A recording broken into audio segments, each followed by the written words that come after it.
Before we get started, please note that there are a few audio issues in the second half of this episode. While the quality isn't ideal, the conversation is insightful, and we hope you enjoy it. Hello, and welcome to Chad's ADHD 365 podcast. This episode is sponsored by Landmark College. Visit landmark.edu to learn more about the associate and bachelor's degree programs offered at their Southern Vermont campus, as well as the fully online options including associate degrees in general studies and business and online dual enrollment courses for high school students. Welcome to ADHD 365. I am Lizette Suarez. I'm a health information specialist at CHAT. And today we're talking with educational consultant Judy about addressing executive function challenges in high school and college students. Judy Bass is an international recognized expert in college and post-secondary placement for students who learn differently. Over the past 20 years, she has provided comprehensive planning services for students with ADHD, ASD, and other learning differences. Her articles have been featured in various magazines, including Washington Parent and Attention Magazine. She developed College Web LD and one-step source for information on college disability services at over 400 colleges in the United States. Thank you for being our guest. Thank you for having me. My first question for you is, what do executive function and attention challenges typically look like in high school and college students?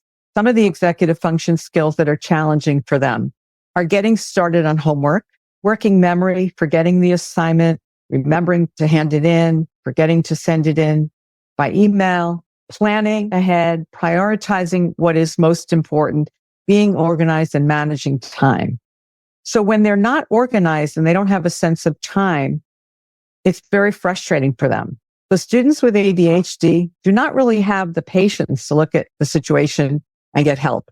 Work piles up, they start feeling overwhelmed.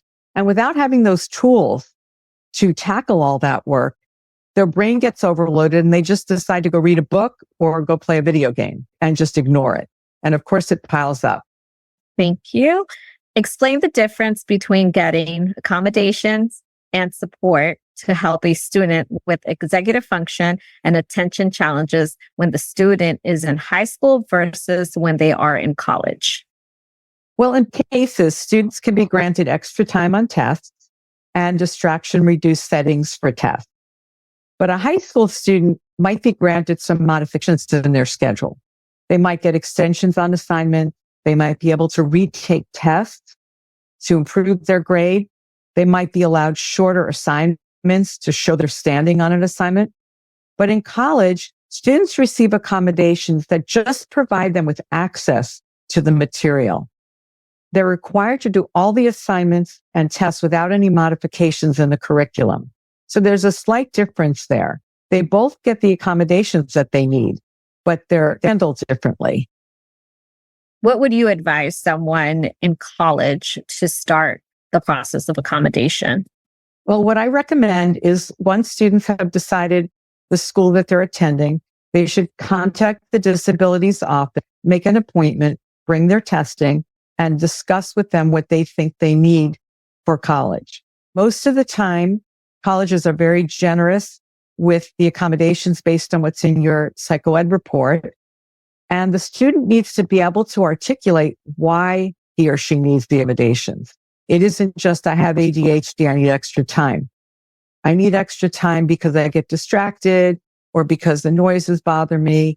Once you can explain what you need, colleges are much more apt to give it to you. And then you go make the appointment and then you meet with that learning specialist as soon as school starts.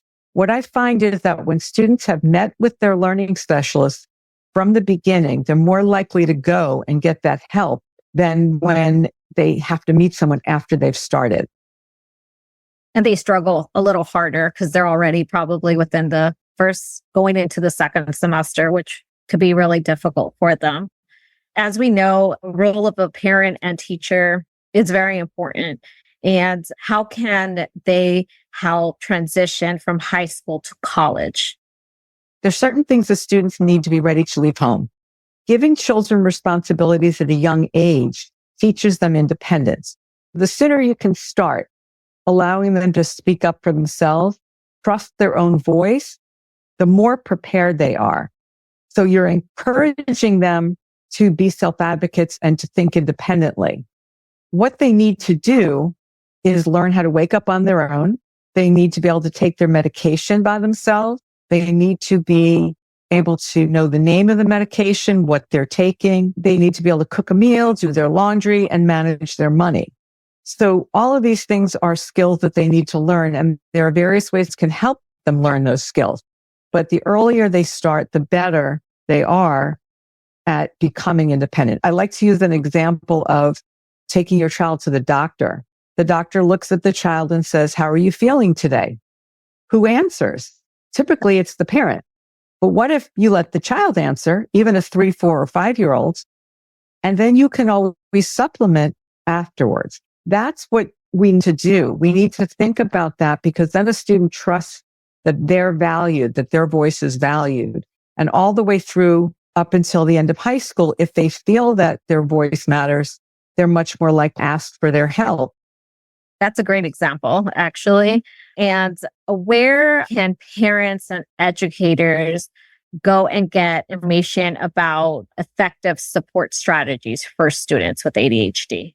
CHAD is one way to get it. The CHAD website is an excellent way. There are wonderful CHAD parent supports all over the country. There's the Attention Magazine. There's a couple of other websites, Understood and NCLD. Those are all online places. Those would be the best places I would go. And what accommodations can be implemented in the classroom to help the student with the attention challenges to manage homework and deadlines more effectively? The best thing to know is consistency is the key. Teachers need to make sure that students write down their homework in their planner or on their iPhone. They should also ask the student to put in the time they think it will take to do the assignment, because that helps them sort of learn that time management. Then if the teacher can chunk the assignment, break it down into either the number of pages to read each night, or assign an essay with intermediate deadlines, such as the outline is due this week, the first, second draft, final draft, each as a separate assignment, that works really well, because the student will work towards the deadline. Students with executive functioning issues are procrastinators, but if they have a deadline, they suddenly can get the adrenaline to get it done. But if the deadline is a week away, they've got all week. And they wait till the last day. So they wait till the last day, and they usually do a great job, but they don't do anything till there's a deadline. So rather than one deadline being weeks worth of work, give them weekly deadlines. Or maybe another way is to say to students, I want you to read for 15 minutes each night instead of a number of pages. Or do this assignment for 30 minutes and then go on to the next assignment, no matter how far you've gotten. There are a lot of different strategies, but they need someone to help them learn these tactics, because the brain isn't able to distinguish what's most important. They can't prioritize. So everything feels equally important. And then you've got a rush of, I've got to do it all. It feels like a mountain. So I tackle the mountain. So I'll go do something else. This episode is sponsored by Landmark College, a community designed exclusively for students who learn differently, including students with ADHD, autism, a learning disability such as dyslexia, or executive function challenges. Landmark College champions a strength-based model that provides neurodivergent students with the skills and strategies they need to succeed in life, academically, and socially. Comprehensive support is built into the college's living learning model, and students enjoy a vibrant campus life with sports teams, social clubs, and programmed activities that help them build confidence and make lifelong friends. And don't forget about the therapy dogs, which have their own office hours for walks and playtime with students. Visit landmark.edu to learn more about the associate and bachelor's degree programs offered at their Southern Vermont campus, as well as the fully online options, including associate degrees in general studies and business, and online dual enrollment courses for high school students. And for students with executive function challenges, what strategies can educators and parents use to encourage independence and self-advocacy so that they can successfully transition to college? Again, when I work with students, I like to lay out for them all the things they need to master before they leave home. As I mentioned earlier, waking up on your own is very important. If you cannot wake up on your own for college, you're not ready to leave home because no one will wake you up. And you don't want parents to be paying all this money for students to sleep through class. Then again, medicine. Students need to know what they're taking and why. They need to know if they're taking an antidepressant, they can't stop it cold turkey. They can't abruptly decide, as many students with ADHD do, I don't need my meds anymore. I just took them in high school because, like I said, I had to, but now I don't need them. And unfortunately, that happens a lot. But if it's another medication that's not an ADHD short-acting med, it can be pretty serious to stop right away. So I would say responsibility, being able to prioritize is definitely important with that transition, even starting, like you said, at a young age with small responsibilities that they can grow and start going. It's going to definitely grow with them, even as a young adult, to take head on whatever comes their way, even on a daily basis or any life challenges. Before we conclude today, can you share an example of a student who overcame challenges during high school or college? I have so many that it's really hard to choose, but I'm going to give you two examples. One is a student who was an honor student in high school, AP scholar, and accepted to college for engineering, but didn't realize how much scaffolding he had all through high school. Between tutors and teachers and coaches and parents, they were supporting him. And when he got to college, that scaffolding was gone. The realization from the student that he wasn't the one doing the work alone was crushing. He didn't realize that. He thought he was doing all the work. We don't realize how much we put support on the students to get good grades, but we're not teaching them those skills that they need. So he ended up getting on probation and finally leaving college, but he worked for 2 years. And in those 2 years, he developed a better sense of self and understanding responsibilities. And then when he came to meet with me, he was ready to go to college for the right reason. He was a couple of years older. He said, okay, now I understand what I need to do. I've got the motivation, the discipline. And he went and graduated in aerospace engineering. The second student was a student who loved learning, but never cared about grades. So he didn't have good grades in high school because he just loved to learn about things, but he didn't have to do the work because he just learned it. He did fine on tests, but because they were easy. So when he got to college, it's more about taking what you enjoy. You don't have to take so many other classes. He found some subjects that he loved in chemistry and physics, and he just had the time of his life learning and delving into these subjects and doing research with professors, and graduated with a chemical engineering degree, I believe it was. But he was a learner. He loved to learn, just not in a traditional way. And I would say that most kids with ADHD find it really hard to learn in our traditional system. It just doesn't work for them because their learning is, I want to learn about this now and I dig deep. And the school doesn't give you that opportunity, but college does. Is there anything I didn't ask that you would like to share with our audience? ADHD is a superpower. Kids with ADHD and executive functioning have a lot of strengths. They have creativity. They have the ability to see into the future that many of us don't because they're dreamers and they can put two things together and create something new. A lot of us don't see it until it happens. Their creative minds can really take them wherever they want to go. And it may be a non-traditional path.